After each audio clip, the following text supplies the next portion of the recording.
you have to be careful not to get myopic, not to just see us and not see that we're just a piece, a part of the body. We're a part of the puzzle. We're no more an important part, but we're not any less important of a part either. You know, in our congregation, we tend to go with the latter versus the former. Everybody has a part to play. And you're going to love how God does things.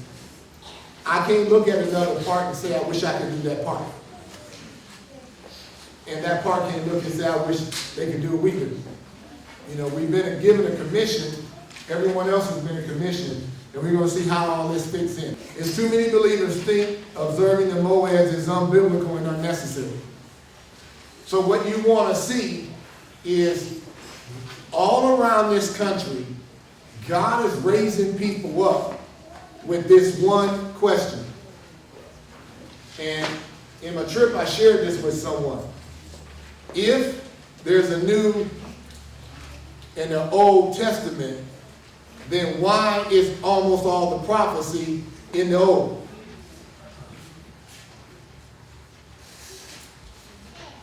And they couldn't answer the question. And then when you realize, as I asked them, I said, if you realize that Jesus specifically said, I did not come to destroy that first one, to get rid of that first one. But the enemy has successfully gotten the body to create a separation that doesn't exist. And so God is raising up people not to do a new thing, but to bring people back to what God established. People are in such pursuit of truth that is causing them to accept a lie. And so we got to look at this problem and realize God is so great that the solution was written back in the very thing that they said is over. But watch my point. And it sounds bad, but it's not. We're going to go to the problem. What is God doing for you today? That's what you got to be able to answer.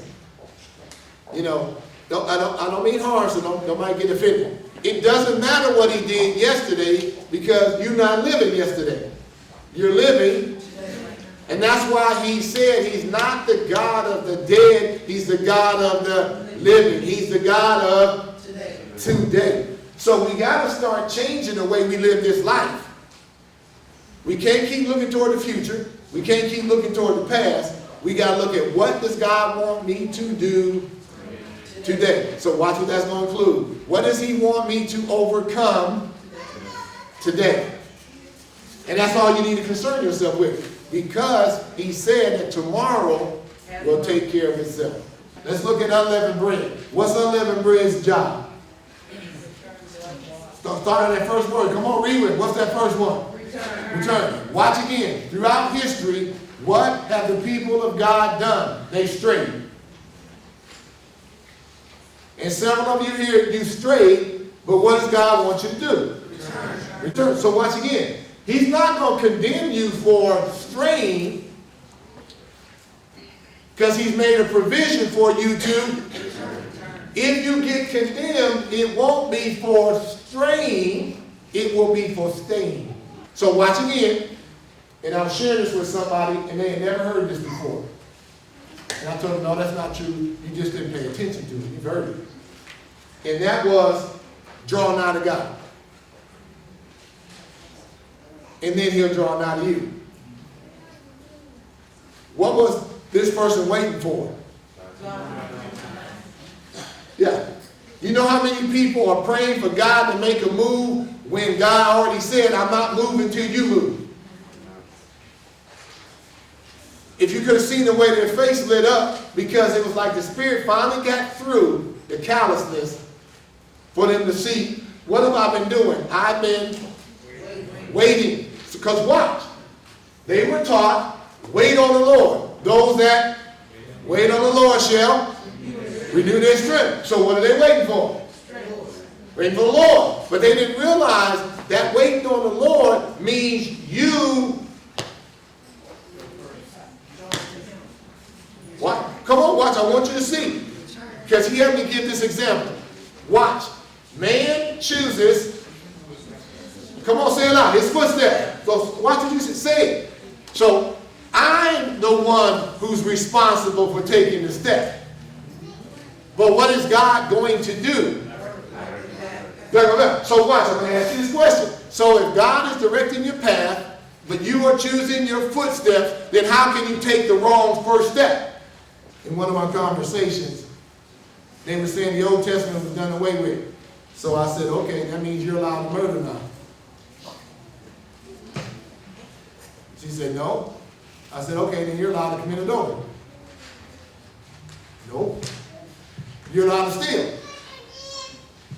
No. So I said, you know I'm going to go through all 10, don't you? They said, yeah. I said, so which one is done away with? We still can't murder people. I don't care if it's a new covenant. I don't know what you call it. You can't murder. You can't steal. But they've been successfully convinced that that moral Torah doesn't exist anymore. Are you still allowed to covet any of your neighbor's possessions? No. No. We have a generation now, this is the first generation where the majority of the generation is godless. They don't know. They haven't been taught. So who's going to teach them?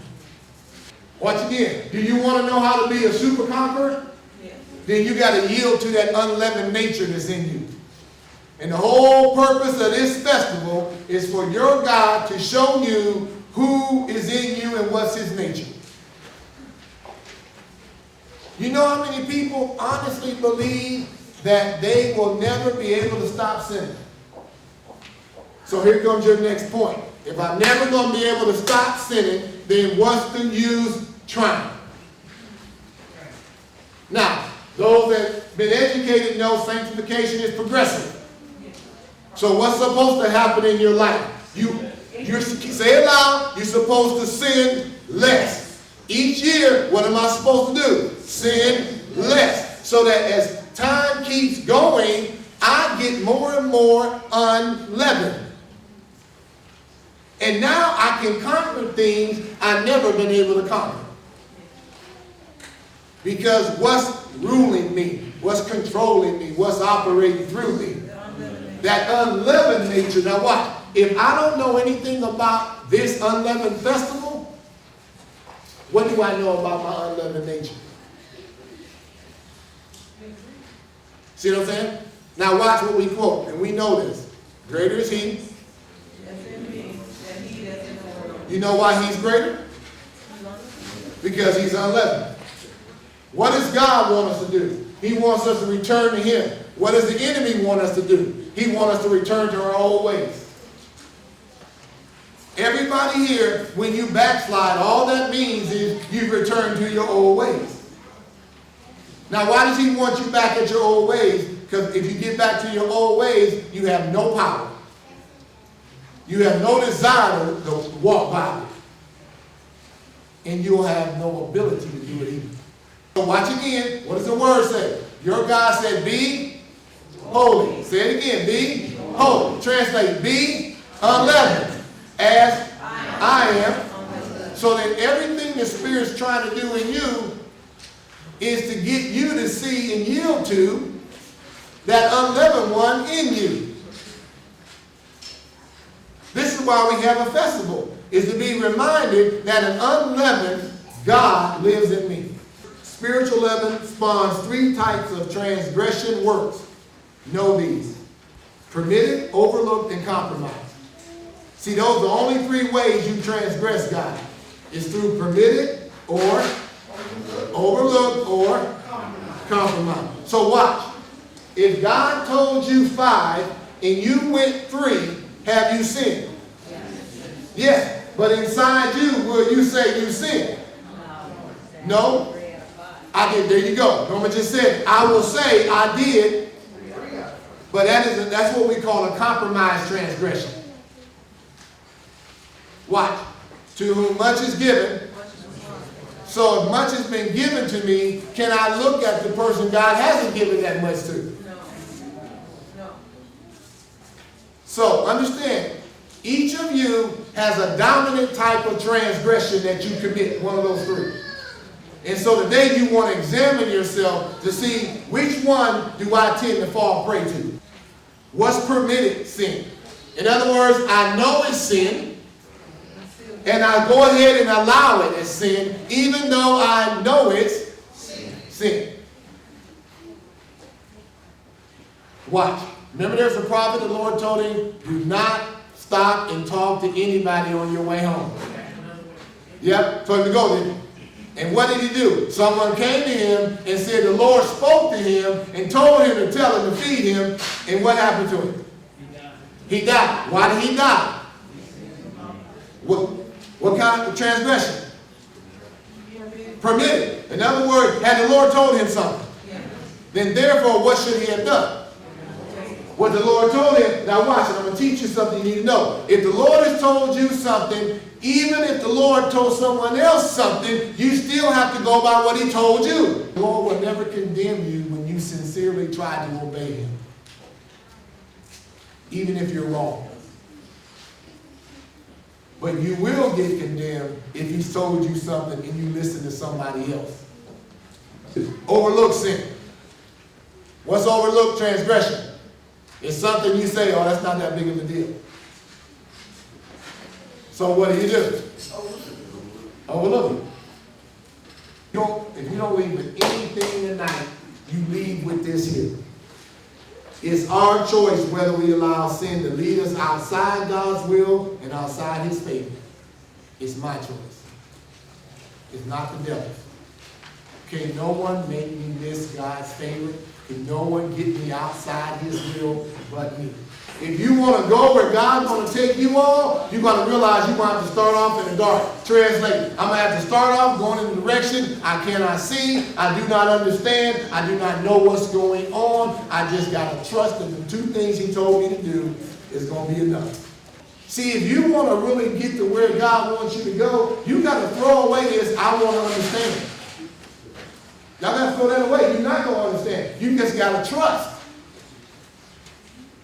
Because all these journeys started, you're going to see one commonality: in the dark. When does God's day begin, people? Right in the dark. Is the name of the festival Passover? No. What's the name of the festival? Unleavened bread. It's just that it begins with the Passover meal. But what's the festival? So if I get you to focus on Passover, then you're going to miss, because Passover was nothing but to get me out of Egypt, but unleavened bread was designed to get me all the way to the promised land. So between now until I fly or die, what's the thing I need to be focusing on? Unleavened bread. I need to be unleavened. So watch again. When he talks about a bride without, what's he really talking about? An unleavened woman. That's right. That's what he's talking about. In other words, today I need to get in front of my Father, and I need to start with, what's that first type of transgression? Permitted. In other words, where am I permitting leaven to be in my life? What are the things that I know before God I shouldn't be doing? And I need to stop them. That's what I need to address first. The permissive ones. The ones where I know it's sin. There's no, I need to pray about it. I need to read up on it. I know it's wrong, but I permit myself to do it. I need to deal with that today, because I'm going to show you that's what keeps you back from some of your healing. That's what keeps you back from some of your prosperity, is that dark deed. Because what does Scripture tell you? God is a God of light. He don't do anything in the dark. That's why, what does he have to do to all of us? He got to expose our dark deeds. What's he doing? He's not trying to put us on blast. What's he trying to do? He's trying to heal us. He's trying to bring it out in the front where we can deal with it. Small misrepresentations of truth lead to great amounts of confusion and deceit. In other words, watch what the enemy does. If I can get you to twist one word or just a few words, and now That whole leaven. Again, watch again. What did God say? Did God say, you're not to eat or touch of the fruit? That's not what God said. God didn't say they couldn't touch it. He just said they couldn't eat it. But because they received that little small misrepresentation, what did she do? Because I want y'all to see what really happened. When she said that, what? Satan waited till she had it in her hand, and then he said, did God say it?